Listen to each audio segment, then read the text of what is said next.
Inclusive, a gente estava falando, é bom que você tocou nesse assunto, porque o Banco Central também divulgou, né, esse déficit na conta corrente do Brasil e colocou em 4 bilhões. Se não me engano, no ano anterior foram eu tenho até o número aqui, milhões. 182 milhões, e agora nós estamos em 4 bilhões. Como é que você analisa esses números, Gane? Porque a gente tem até uma tarja sobre isso, Thaís. Eu acho que já pode subir aí no Brasil o déficit de conta corrente. Já que o Segré tocou nesse assunto, a gente já puxa também envolvido aqui com esse lance da viagem para poder explicar essa situação toda. Fala, Gane. Pois é, piorou bastante em relação ao ano passado o déficit em conta corrente, então houve uma piora das exportações, queda das importações e também aumento da importação. Portanto, a balança comercial acabou diminuindo e depois também houve piora em outras contas, né?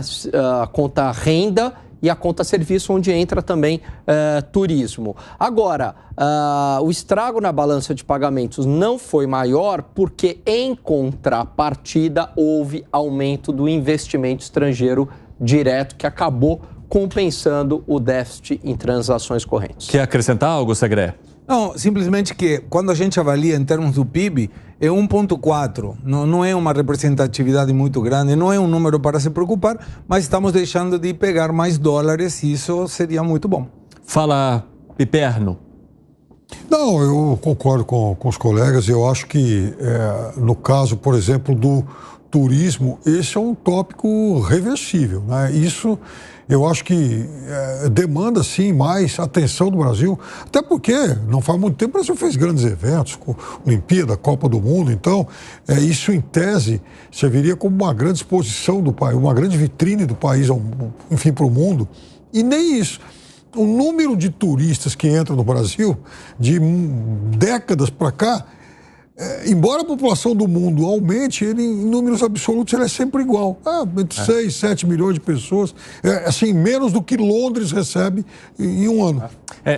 Agora, essa questão da segurança, ela fica muito clara mesmo, né? Recentemente eu fui para a Europa pela primeira vez, passei em alguns países e eu chegava em alguns lugares sempre muito preocupado. Eu, minha filha, minha esposa, muito preocupados com o aparelho de celular, a minha filha com uma câmera fotográfica de criança escondendo o tempo todo. Então, eu aluguei um carro para andar em uma cidade também, cheguei na recepção do hotel e falei, olha, tive que deixar o carro estacionado ali na frente, né, porque muitos lugares lá não tem estacionamento porque as cidades são muito apertadas, né, e aí eu falei, olha, você acha que tem algum risco, dependendo do horário? E aí a recepcionista ficou me olhando meio incrédula, assim. E aí ela falou assim, você é do Brasil, né? Eu estava em Lisboa.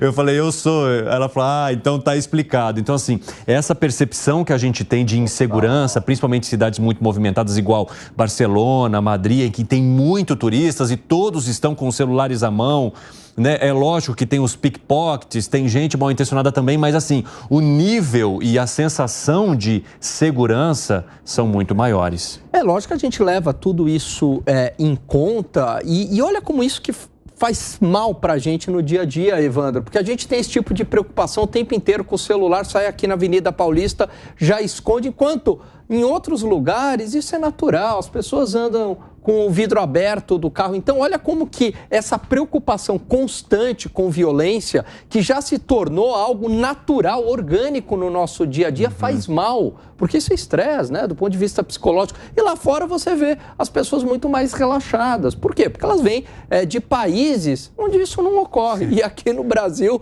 isso é uma máxima, né? Você sair com o celular na rua, você vai ser assaltado. Fala, Segré. O senhor está em Lisboa agora e ele esqueceu o celular num barzinho embaixo da casa dele.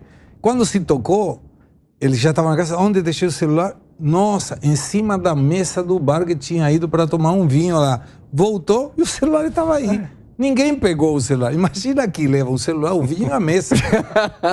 Gente, vamos falar um pouquinho de inflação também. A prévia da inflação desacelerou para 0,30% em julho, só que veio acima da previsão do mercado, que seria de 0,20%. Se a inflação oficial, que é medida pelo IPCA, confirmar a prévia, o acumulado em 12 meses será ali de 4,45%. Isso chegaria quase ao teto ali de 4,50%. O Índice Nacional de Preços ao Consumidor Amplo, ele foi divulgado nessa quinta-feira pelo IBGE, mostrou que a maior variação de 1,12% e o maior impacto de 0,23% percentual partiram ali do grupo transportes. Aí depois veio habitação, com 0,49% e 0,7 ponto percentual. E saúde e cuidados pessoais, com 0,33%. Alan Gani, quando a gente fala que o limite está quase próximo ali, se esse dado se confirmar, é motivo para a gente se preocupar? É, claro. Por quê? É motivo. Pelo seguinte, bom, primeiro que essa inflação veio acima das expectativas, no acumulado a gente já está ali próximo do teto da meta, e algo que me chamou muito a atenção foi a inflação de serviços. Se a gente medir ali dentro do IPCA 15 a inflação apenas do setor de serviços, então, por exemplo, energia, passagens aéreas e por aí vai, Evandro, 0,70% de inflação. Tirando passagens aéreas e outros itens mais voláteis de serviço, 0,58%.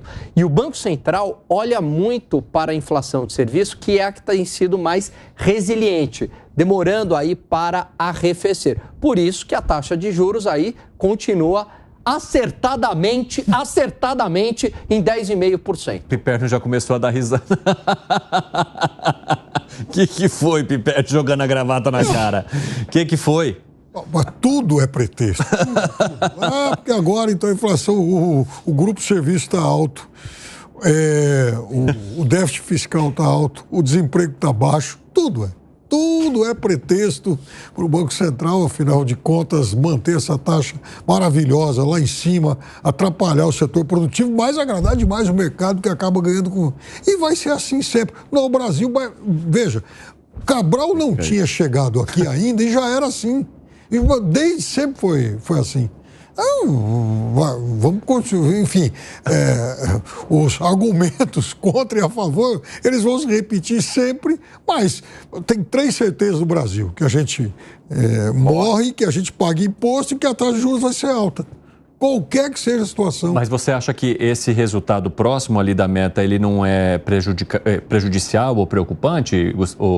Nossa senhora, é sempre preocupante. Hoje. Fábio Piperno. Claro que ele é, mas tem uma coisa. Em junho, por exemplo, foi um mês que teve o impacto da alta dos combustíveis, que é algo que não acontece toda hora, mas foi em junho. Então isso também ajudou a aumentar um pouco esse índice. Que leitura você faz, Segré? Eu acho que o governo perde uma oportunidade defendendo a teoria do Piperno, mas ele não está nem aí com esse negócio do déficit fiscal. Se ele combatesse o déficit fiscal, aí enquadraria perfeitamente essa defesa de uma redução da taxa, porque seriam fatores que não dependem do governo. Tendo o déficit fiscal como, para mim, o pior indicador que impacta na questão inflacionária e na política de juros, então o governo faz parte do problema, não está fazendo parte da solução. Se o governo tirasse essa preocupação pelo gasto, gastasse menos e gastasse melhor, então você diria, eu estou fazendo a minha parte, mas, isso aqui não, esse aqui não. Hoje é mais um, e é o pior de todos os indicadores, porque é aquele que traciona tudo. Quando o governo tem déficit, ele precisa de financiamento. Não interessa o valor da taxa de juros. Ele é um tomador de dinheiro. E esse tomador de dinheiro está concorrendo contra o tomador produtivo. Mas o governo precisa de financiamento. Então ele aumenta o financiamento porque ele não consegue pagar as contas e dessa maneira concorre. A taxa de juros é consequência, não é o motivo. Isso aí. Segredo, nos velhos tempos, e você sempre cita isso aqui, o governo Lula, uns 20 anos atrás, tinha um gordo superávit fiscal. Sim. E as taxas de juros eram tão altas, ou mais altas do que agora. Mas elas começaram a cair. Caíram. Caiu de mais de 20, 26 e tal, já foi caiu. Mas assim, veja, mesmo com o superávit fiscal, elas foram 26, para 20, para 18, ou seja, mas aí, era Piperno, muito alto, agora, mas sempre vai ser alto. Olha só, qualquer Piperno, que seja justificativa, vai ser sempre mas, alto. por exemplo, você e o seu sobrinho PP, o que vocês defendem? Né?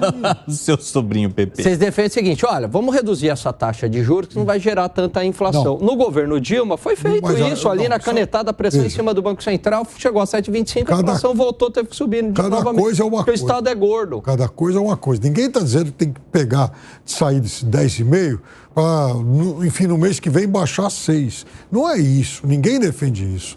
O que se defende é que há muito tempo. Primeiro, que demorou para baixar dos 13,75. E segundo, muita gente boa acha que, embora as taxas tenham que ser relativamente altas por conta da questão fiscal, etc. e tal, não precisam ser tão altas. É essa a questão, não é só uma questão conceitual de tirar lá de cima e jogar para 5, 6 e tal. Não é isso. Só que, assim, não há momento na história do Brasil de taxas de juros civilizadas. Quer arrematar, Augusto Segré? Quero. Quando nós vimos o outro dia a projeção de crescimento econômico, a projeção do PIB, nós observamos que a taxa de juros não está atrapalhando, pelo menos na prática, o crescimento. Claro, uma taxa de juros menor poderia alavancar um crescimento maior. Mas lembremos que na época do Dilma, quando você diminui muito a taxa de juros, as pessoas começam a tomar crédito para gastar. Aumenta a demanda. Se a oferta não acompanha a demanda, tem uma expectativa de suba de preço. Aí qual é a contrapartida? Aumenta a taxa de juros. Então você licua essa teórica melhora para ir para uma recessão econômica. Então, não é tão fácil assim, é uma questão que vai acompanhando. O certo é que essa taxa de juros, discutível ou não, está continuando mantendo a meta de inflação dentro da meta, mesmo que seja no teto. E Perno? Não, eu acho que conceitualmente o Segré está correto. Só que assim, o caso do governo Dilma foi uma situação extrema e ninguém está implorando, pedindo para que se repita aquilo. O que está se dizendo é que o atual nível ele é alto demais.